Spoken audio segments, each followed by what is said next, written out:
Começa agora o segundo bloco do Manhã Noticiosa. Como prometemos, já estamos com Osman Consiga em estúdio do Instituto para a Democracia Multipartidária. Vamos analisar a comunicação feita pelo Presidente da República relativamente à situação da Covid-19. O Presidente da República anunciou novas medidas, foram ao todo 20, sendo que a primeira mantém as medidas tomadas no primeiro decreto 1/2021 de 13 de janeiro. Neste decreto 2/2021 de 4 de fevereiro, Filipe Nyusi anunciou mais 19 novas medidas. Tem que ver algumas delas com o encerramento das igrejas por 30 dias, a interrupção de eventos sociais também por 30 dias, a paralisação do Moçambola e o recolher obrigatório para a região do Grande Maputo. Vamos analisar o impacto e o nível de assertividade destas medidas com Osman Consiga, representa uma instituição que já fez alguns estudos que mostravam o comportamento dos moçambicanos relativamente à Covid-19 e as medidas que foram sendo anunciadas. Osman, bom dia, é bem-vindo. Bom dia e muito obrigado.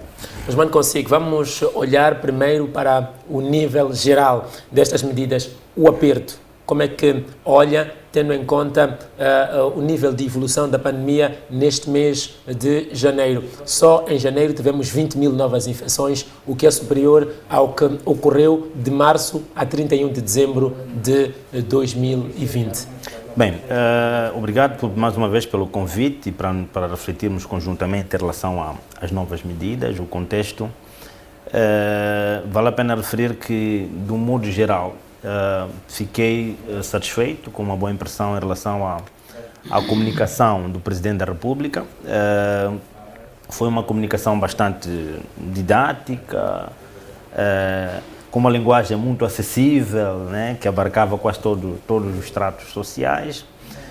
Fez um contexto do que efetivamente está a acontecer em Moçambique e, na realidade, 2020 e 2021, tem-se mostrado um verdadeiro momento de crescimento dos casos, seja em termos de infecções, já fez menção os números de casos, seja em termos de mortes por Covid-19, como também em termos de efeitos que isso tem, por exemplo, para o setor da saúde, né?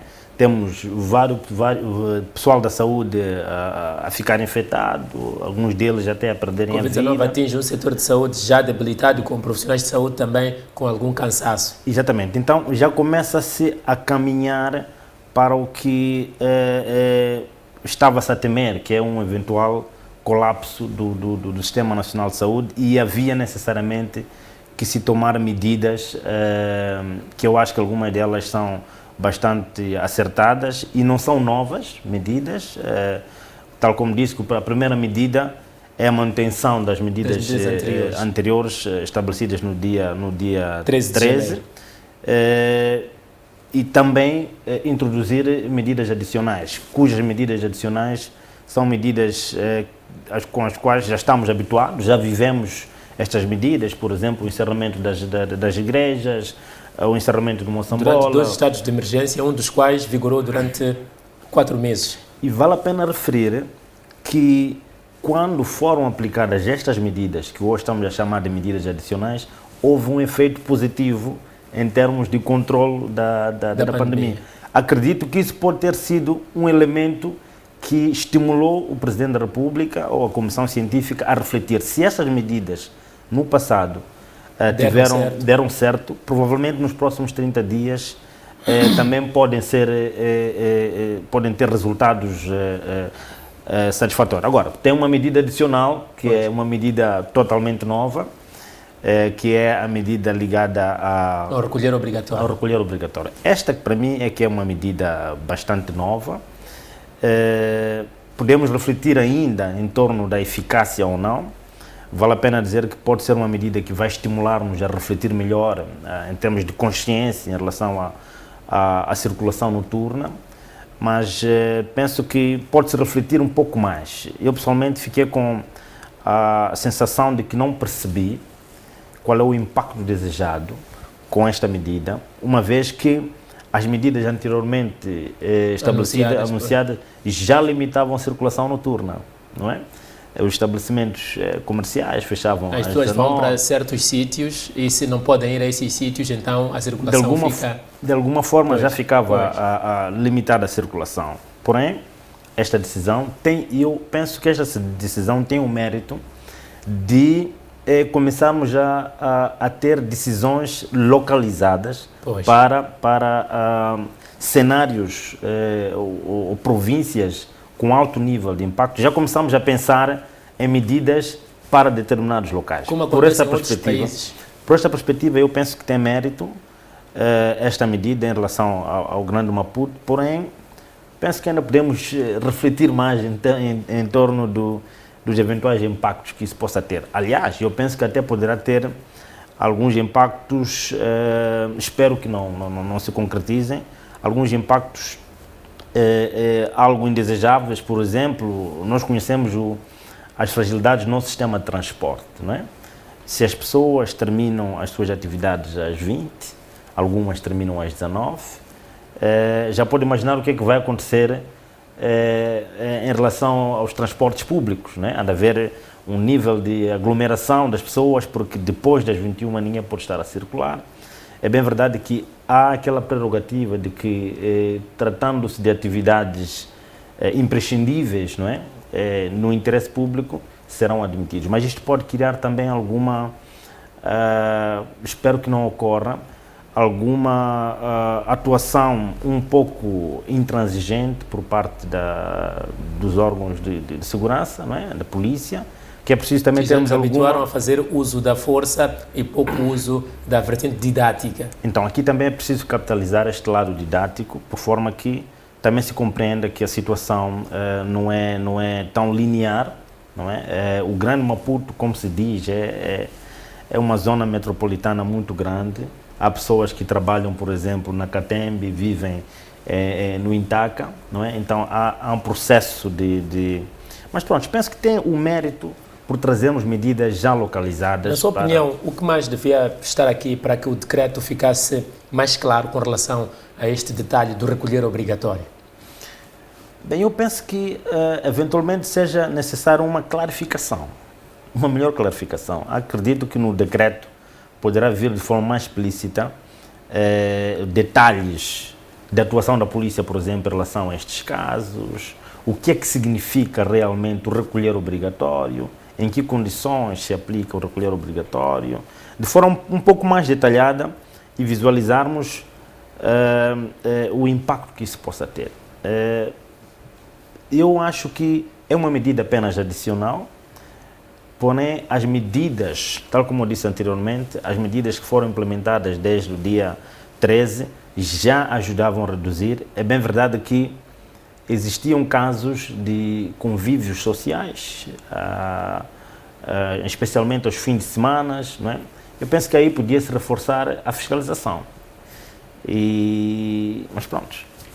Como é que olha para esta questão das medidas localizadas, tendo em conta os estudos e algumas regiões que mostram um comportamento diferente? Tivemos um estudo na região do Grande Maputo que mostrou certos resultados preocupantes, na cidade de Maputo também, mas há estudos em outras regiões que mostram realidades um pouco diferentes. Inhambane hoje está com uma realidade diferente, já não pode contar, mas temos províncias como Tete, onde a realidade, do ponto de vista da propagação da pandemia, não é a mesma que a de Maputo. Pode-se pensar em medidas localizadas para esses sítios também, tendo em conta o equilíbrio que se deve criar entre a economia e a saúde? Bem, podemos enquadrar isso no campo das hipóteses, das opiniões. Estamos a fechar tudo para realidades diferentes. Para realidades diferentes. Mas eu penso que, a partir deste momento, o Presidente da República já nos traz essa possibilidade de estabelecer medidas específicas a determinadas... eu penso que é um caminho, nos próximos 30 dias, acredito que vai ser um verdadeiro termômetro do que efetivamente está a acontecer, quais são os impactos que essas medidas poderão ter, aliás, tendo em conta as diversas realidades do país. É por isso mesmo que o recolher obrigatório só é aplicável para o Grande Maputo. Pois. Já não pode ser aplicado, por exemplo, para Tete, não pode ser aplicado para Niassa, para outras províncias, porque não há necessidade, não é? Em relação a este aspecto.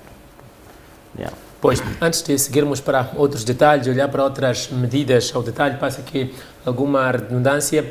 O Presidente da República justifica muito que o mês de janeiro, nas suas palavras, depois das festas, a pandemia começou a evoluir em níveis galopantes. Não foi por falta de aviso, o Ministério da Saúde disse, mas o Governo e a Comissão Científica ainda assim tomaram medidas de alívio em dezembro. Isto que está a acontecer hoje não foi por falta de aviso. E como é que analisa a postura do Governo com relação a isso? Porque ontem abriu-se tudo, hoje a necessidade de fechar tudo, mas não se está a encontrar aqui o verdadeiro motivo e sempre quando se procura o maior culpado é o cidadão que alegadamente não se comportou devidamente. Bem, é preciso contextualizar as medidas de relaxamento que aconteceram, Pois. não é?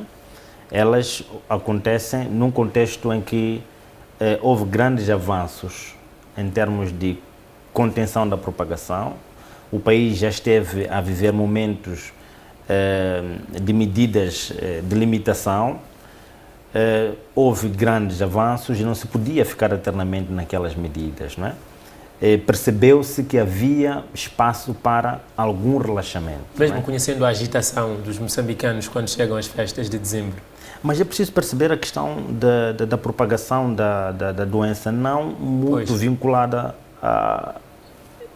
exclusivamente ao cidadão. Estamos perante uma pandemia. Pois. E a pandemia tem um curso normal, não é? Quando se está numa pandemia, é um facto que vamos ter um número crescente de casos, não é? Da Covid.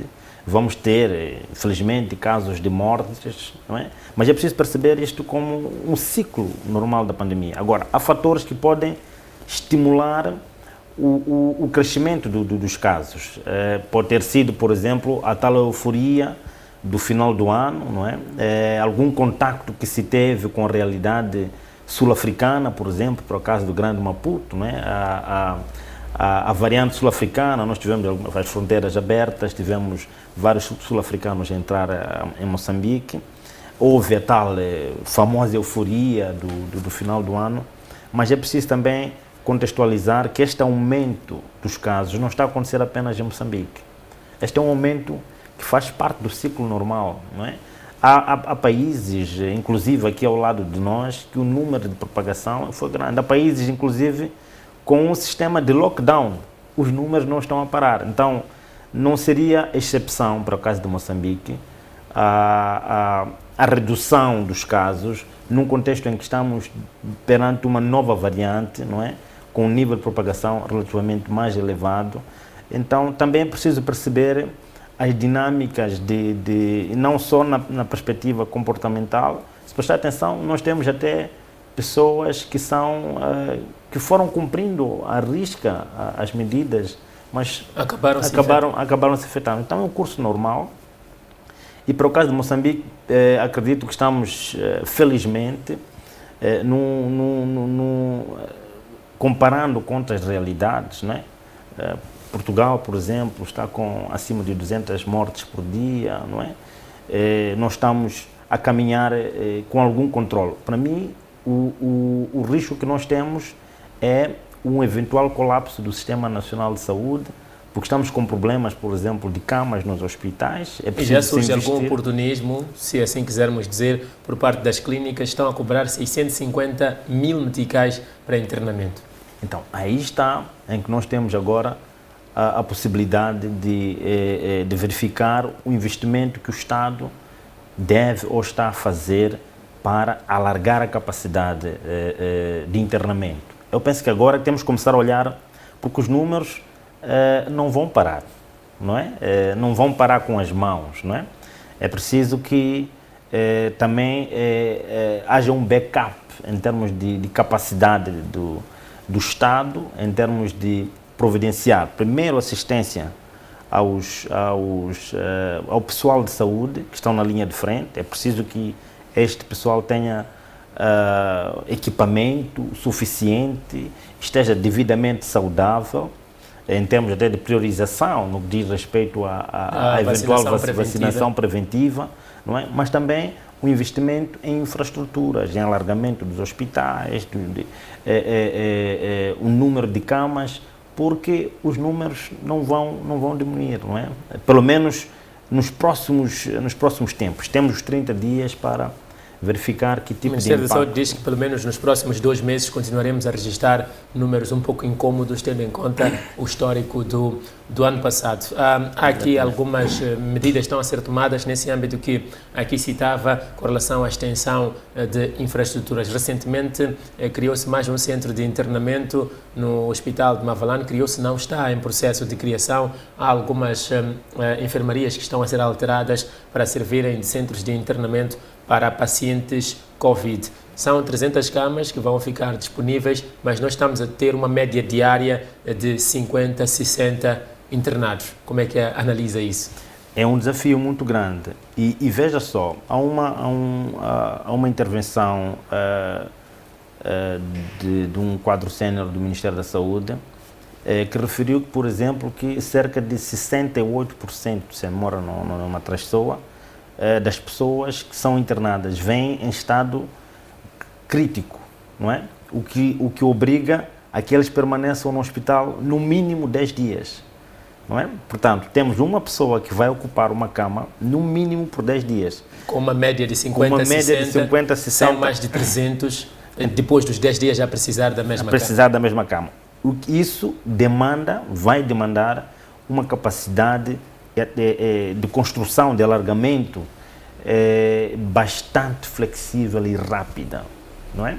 Recordemos, no ano passado, a China foi um dos países que em um curto espaço de tempo construiu hospitais, né? Hoje, em um ano, já há discotecas abertas. Há discotecas abertas. Então, é preciso também olharmos para a nossa capacidade e investirmos nisso. Vamos investir na consciência. A comunicação do Presidente da República ontem foi muito explícita em relação a isso, a consciência apelar para a consciência coletiva, mas também é preciso olharmos para questões mais estruturais que podem ajudar a conter os efeitos desta propagação. Salvo informação contrária, que o Ministério da Saúde possa avançar, há indicações de que grande parte do investimento ou das doações que Moçambique recebeu dos seus parceiros internacionais para fazer face à Covid foi para o Ministério da Saúde. Tendo em conta todos estes desafios vários que todos os dias descobrimos no setor da saúde, acha que o investimento está a ser, o dinheiro está a ser usado de forma positiva ou é preciso fazer muito mais ainda para poder fazer face à dimensão deste problema em Moçambique? Bem, não investiguei muito em termos de como é que está a ser feita a alocação destes recursos. Pois. Né? Creio... temos como, porque não nos dizem. Aí está. Esse é um aspecto que penso que valeria a pena, inclusive ontem, não é? O Presidente da República devia ter prestado contas. Em relação a esse aspecto. E sobre como está sendo feitos os gastos, é bem verdade que tem informações de que existe alguma informação disponibilizada no site do Ministério da Economia e Finanças em relação para que setores foram alocados estes recursos e tal. Mas eu penso que, mais uma vez, a estas alturas, estes recursos existentes deviam ser melhor aplicados, tendo em conta a realidade atual, não é? Melhor, como quem diz, devem ser agora aplicados olhando para a necessidade de alargamento da capacidade do Sistema Nacional de Saúde, porque a situação não está fácil, não é? Existem casos de pessoas que vão ter dificuldades de aceder a uma cama do hospital porque temos lá, o número de camas é reduzido, é preciso investirmos mais no equipamento hospitalar, por forma que não tenhamos o famoso colapso que durante quase que um ano procurou-se impedir que se chegasse a este nível. E diga-se a bom tom da verdade, conseguiu-se pelo menos por 7 meses. E olhando para esta questão dos internamentos, de estarmos quase no colapso no que toca à capacidade das nossas unidades sanitárias, eu gostaria de voltarmos para a questão dos preços que estão a ser praticados pelo setor privado. na saúde. Não era este o momento de começarem a pensar numa dimensão mais social e menos monetarista? Bem, eu penso que aqui é preciso olhar para esta doença também do lado social mesmo, né? Porque esta doença não vai apenas prejudicar quem tem recursos. Todos nós corremos o risco de passar qualquer leito hospitalar, né? Então é preciso não elitizar muito o acesso às unidades sanitárias ou aos serviços de saúde, né? Eu penso que o Estado aí tem no âmbito da sua fiscalização também garantir a aplicação de preços de nível razoável, né? Por forma que não se prejudique o cidadão, mas também aumentar a capacidade do próprio Estado, não é? Das instituições, dos hospitais públicos, dos postos de saúde, do Estado, em conseguir fazer face a este grande desafio, né? Porque o cidadão não pode ficar limitado ao acesso de serviços de saúde por questões de natureza financeira, não é? Então o Estado aqui tem que se redobrar os esforços no sentido de garantir que dentro do próprio Estado haja condições para que o cidadão moçambicano aceda aos serviços básicos de saúde, incluindo a questão da Covid-19, que pode afetar a qualquer um de nós. Duas medidas que eu gostaria que analisasse, que são um pouco também uma inovação. Aqui uma é uma inovação, a outra já não, é uma medida que tínhamos passado por ela nas outras ocasiões. Temos a situação de, em caso de não cumprimento das medidas de prevenção da Covid-19 em instituições, sejam públicas ou privadas, será responsabilizado o gestor. Queria que analisasse isto do ponto de vista de eficácia e da capacidade de controle, e depois também o fato de as crianças ou os alunos terem de voltar mais uma vez a ficar em casa e não se vai cumprir com o calendário traçado no ano passado para a retoma das aulas presenciais. Bem, em termos de responsabilização, eu penso que é uma medida, não vejo por que não ter muita eficácia, né? Nós temos instituições, apela-se aqui a capacidade e a força das instituições para garantirem a aplicação destas normas e também, acima de tudo, também a capacidade de fiscalização, né? Por exemplo, nós temos casos em que temos discotecas que eventualmente abrem, não é? Há como responsabilizar os gestores dessas discotecas e entre outras instituições, não é? Que não estejam a obedecer as normas estabelecidas para a contenção da Covid. Eu penso que aí temos que ter uma capacidade das nossas instituições em agir e desestimular a ocorrência desses factos. Eu penso que é uma boa iniciativa o facto de termos já institucionalizado este princípio de responsabilização dos gestores pelo incumprimento na sua empresa, na sua organização, né? Agora, em relação à educação, vale a pena referir que, aos meus olhos, no ano passado, uma das medidas de bastante eficácia, não é? Para a contenção da propagação foi o encerramento das aulas, não é? Foi, e de forma muito antecipada o país conseguiu tomar essa medida. É bem verdade que foi muito questionada, tendo em conta os números que Moçambique tinha. E até hoje não há estudos que provam se de fato as escolas são propensas à evolução ou à propagação da pandemia. O próprio Presidente da República disse que as escolas foram, pelo contrário, exemplo. É preciso ver também a imunidade das crianças, pois, né? Pois. É diferente da imunidade das crianças, mas a capacidade de transmissão. Elas podem transmitir para outras pessoas, podem não ter, como é que eu digo, sequelas, podem não ser sintomáticas, terem efeitos severos da doença, mas elas podem transmitir para outras pessoas, podem transmitir para os pais, podem transmitir para os avós, entre outros aspectos. Agora, não há muitos exemplos de situações graves no setor da educação. Penso que isso até é um bom indicador, é um bom sinal, não é? Mas acredito que também era preciso tomar esta medida, não é? Para o setor da educação. É bem verdade que, salvaguardando agora esta questão dos exames, né? que já terminam, mas é preciso tomar medidas. Não podemos ser uma ilha, não podemos ser como outros países que, de forma bastante, pronto, não chamaria isso, há países que não foram tomando essas medidas, os números estão a crescer e nem sequer fazem questão de termos o controle dos números, como é o caso de Tanzânia e outros. E também do Malawi, que ficaram em campanhas eleitorais em plena pandemia. Mas neste caso de Moçambique é preciso tomar medidas. A situação tende a ser bastante grave em termos de número de infectados, número de mortes e também a pressão sobre o Sistema Nacional de Saúde, tendo em conta as características e a capacidade do próprio país.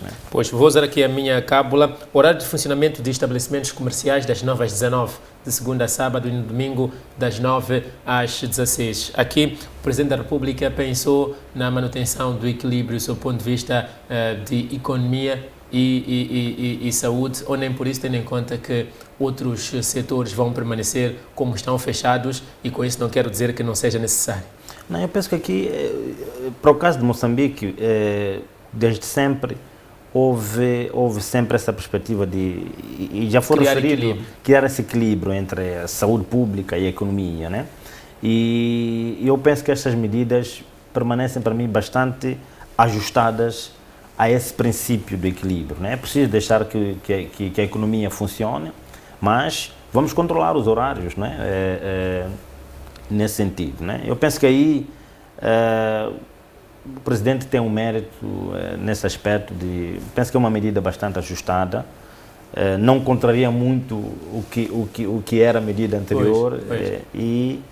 E pelo menos permite garantir não contraria, até criou um pouco mais de abertura, houve extensão do horário. Uma última medida que gostaria que analisássemos aqui ao detalhe, para depois passarmos a uma análise geral sob o ponto de vista de capacidade de fiscalização das nossas instituições, que se mostra às vezes bastante fraca. A Inspeção Nacional das Atividades Econômicas, que vai ao terreno, lidera as equipas de fiscalização, sobretudo nesta área de comércio, e muitas vezes fala de falta de viaturas e outros meios para chegar ao terreno. Esta é uma questão que quero que analisemos lá no fim, a seguir a esta questão que lhe coloco da medida 16. Nos estabelecimentos penitenciários só é permitida uma visita por mês. Bem,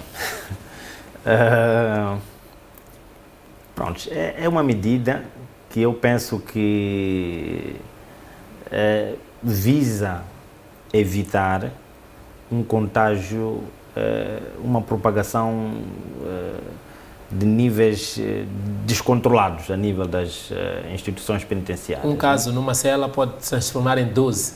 Ou mais. As nossas celas não estão só 12 pessoas, né? Podem estar muito mais. Então, e os níveis de cuidados sanitários dentro das celas também não são, ou dentro das instituições penitenciárias também podem não ser dos melhores. Agora, aqui naturalmente essas medidas têm o condão de limitar liberdades individuais, não é? E neste caso, visando, e o Presidente da República repisou várias vezes isso, que essas medidas visam, acima de tudo, garantir a vida, não é? Dos cidadãos moçambicanos. E pronto, é uma medida que de alguma forma pode ser discutível, mas é preciso tomar medidas por forma... Mas consigo, eu tenho a certeza que teremos ocasiões para analisar o impacto destas medidas, se calhar o seu nível de cumprimento. Já fecharmos esse assunto, para entrarmos no nosso segundo tema, queria que fizesse uma análise sobre o ponto de vista de capacidade de fiscalização das nossas instituições. Como dizia no início, há grandes reclamações de recursos para ir ao terreno e fazer valer a força do Estado no controle das medidas. Bem, não conheço muito bem a capacidade do INAI, mas parece-me que o INAI está a fazer uma atividade bastante exemplar, não é? Há dados, inclusive, que foram apresentados pelo Presidente da República ontem. 5.000 estabelecimentos em 31 dias para o número de estabelecimentos que temos. Mas é preciso olhar para o país, tendo em conta as reais condições do país. Não temos que olhar o país em comparação com os outros países, com países com alto nível de capacidade. Em função da capacidade que às nossas instituições de fiscalização, neste caso, por exemplo, o INAI, foi possível trazer dados importantes, não é? Ligados à sua atuação em termos de fiscalização. Pronto, é bem verdade que o INAI também não está em toda a extensão do país, não é? Ela tem algumas representações e trouxe estes dados. Não creio que a perspectiva é fiscalizar toda a extensão do país, não é? Mas é preciso garantir que estas principais instituições, principais focos sejam fiscalizados e se corrija a situação. E acredito que houve estes casos, a INAI trouxe. Agora, também temos o lado de fiscalização, se quisermos olhar para a perspectiva, por exemplo, da polícia, não é? Qual é a capacidade que nós temos em termos de cumprimento dessas medidas, não é?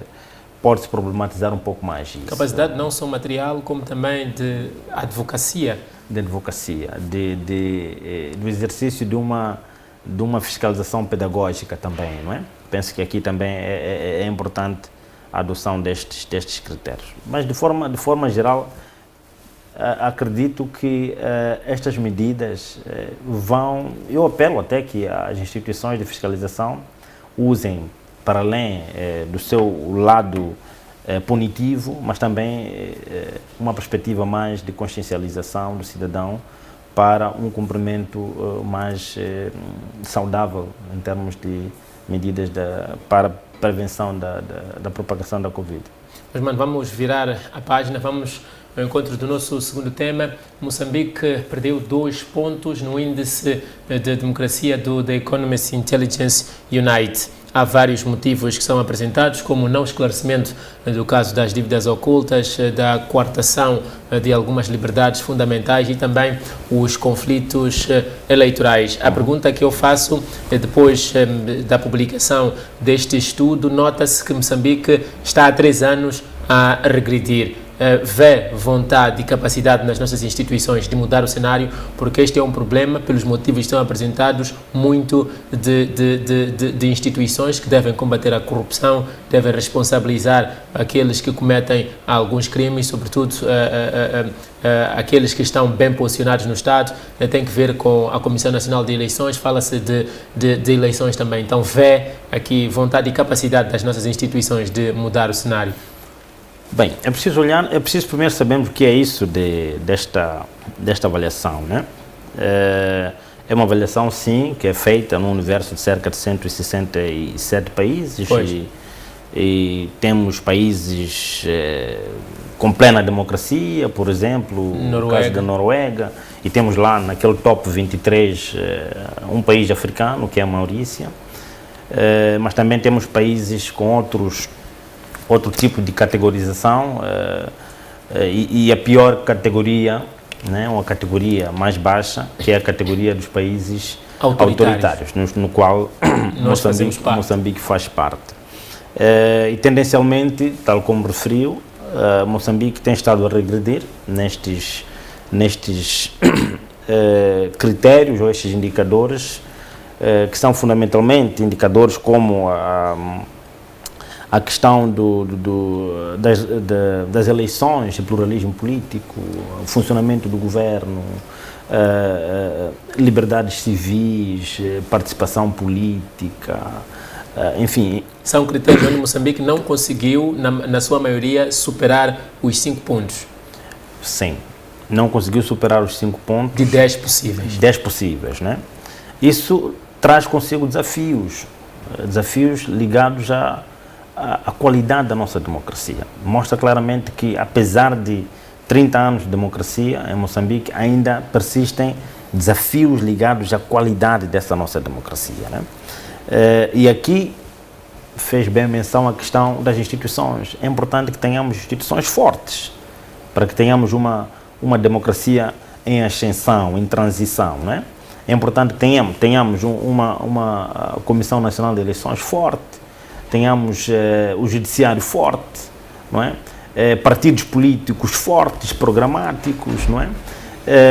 Agora, há desafios, por exemplo, ligados a um dos aspectos que Moçambique baixou, tem a ver com a questão das eleições e pluralismo político, né? Aqui também remonta a um grande desafio, que é o desafio da garantia da integridade dos processos eleitorais, né? Ainda persistem problemas ligados à qualidade das nossas eleições. Apesar de estarmos a fazer eleições de forma cíclica, as eleições nunca são aceitas por todos, né? E em alguns casos temos eleições que esta negação dos resultados eleitorais tem nos conduzido até a conflitos de natureza militar, não é? Isto põe em causa a nossa democracia.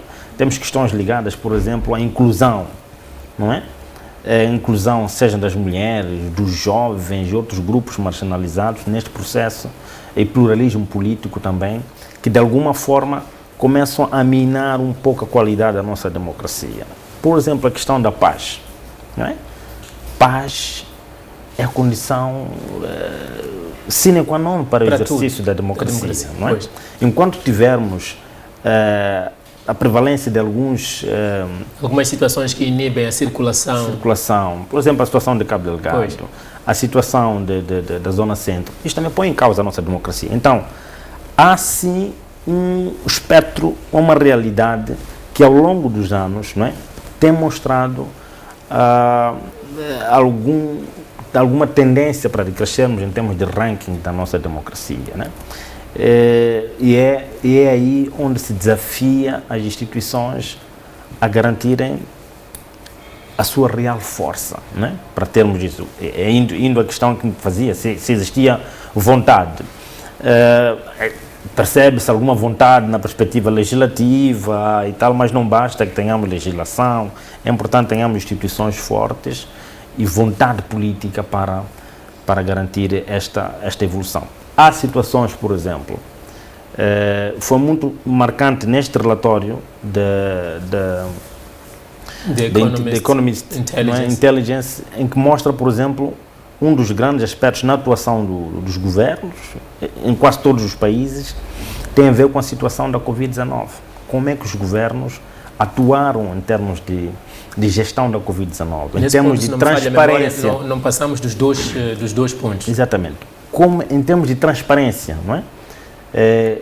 Até na aplicação dos recursos ligados à gestão destes... Comentávamos há pouco que ninguém nos diz nada, não são apresentados relatórios. Esses aspectos também, de alguma forma, fizeram com que recuássemos.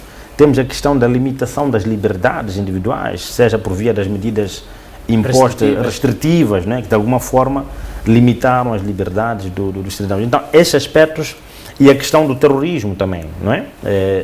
O jihadismo, como refere o próprio relatório, também tiveram os seus efeitos na classificação de Moçambique. A Covid-19 complicou as contas de todos os países no ranking? Na realidade,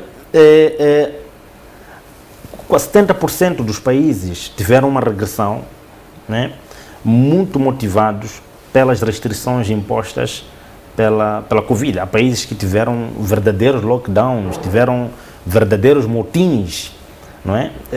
E limitações das liberdades dos cidadãos, né?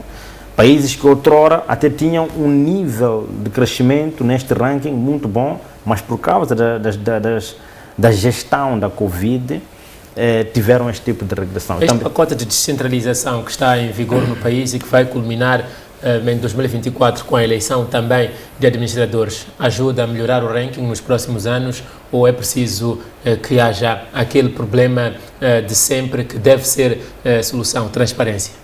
Aí está, e podemos avaliar sobre dois prismas. Podemos avaliar sob o prisma dos processos eleitorais, não é? Porque 2024 estamos a falar de eleições que vão conduzir o processo, vão materializar o processo de descentralização para nível distrital. É importante, se quisermos garantir a subida nos rankings, que tenhamos eleições tidas como transparentes, íntegras, não é? E que tenhamos justos vencedores em todos os aspectos, né? E que não tenhamos conflitos pós-eleitorais, não é? É importante que tenhamos este aspecto para olharmos para 2024 Agora, tem Antes o outro tínhamos lado. só 2 processos, tínhamos vários conflitos, agora vamos passar a ter 3. Quando se faz a multiplicação dos centros de tomada de Podem-se decisão, multiplicar também os conflitos. então é preciso garantirmos estes aspectos. Acho que é um grande desafio. Até primeiro refletirmos sobre a viabilidade ou não desta eleição 2024, né? Mas este é um outro debate. Mas também tem a questão no processo de centralização ligado ao funcionamento das instituições governamentais, não é? Também é importante que este funcionamento, boa governação, o combate à corrupção, em outros aspectos, também ajudem a elevar o nosso nível, o nosso ranking no contexto da intelligence, né? Mas pronto, há muitos fatores. Este relatório traz em si ao debate verdadeiros alicerces da nossa democracia, não é? Que mostram que há necessidade de reforçarmos a atuação dos nossos atores, não é? A capacidade de atuação, a vontade política, para que tenhamos um país que transite de uma democracia formal para uma democracia mais material, mais qualitativa, em que não tenhamos, por exemplo, jornais a serem queimados, não tenhamos, por exemplo, partidos políticos ou membros de partidos políticos a serem sequestrados, enfim, analistas políticos que são violentados, entre outros aspectos, né? Que tenhamos uma mídia cada vez mais independente.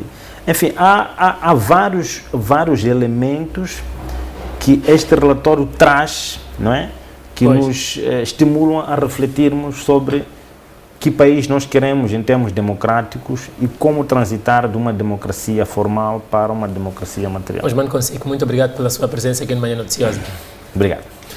Tivemos então Osman Consique, estivemos a analisar a comunicação do Presidente da República, foram anunciadas novas medidas, muitas delas não são novas, são medidas que recuperamos, vamos assim dizer, dos estados de emergência que foram ativados no ano passado de 2020. A grande novidade, como deixou aqui ficar o nosso convidado, tem que ver com o recolher obrigatório que precisa ser esclarecido segundo a sua análise. Olhamos também para o fato de Moçambique ter decrescido 2 lugares no índice da democracia do The Economist Intelligence Unit, depois de ter sido publicado um estudo sobre o índice de percepção da corrupção da Transparência Internacional, onde Moçambique também perdeu pontos. É preciso que as instituições trabalhem mais para melhorar a imagem de Moçambique lá fora. Agora, estes 2 relatórios colocam-nos numa posição de corruptos e também autoritários. Vamos a uma breve pausa. Até já.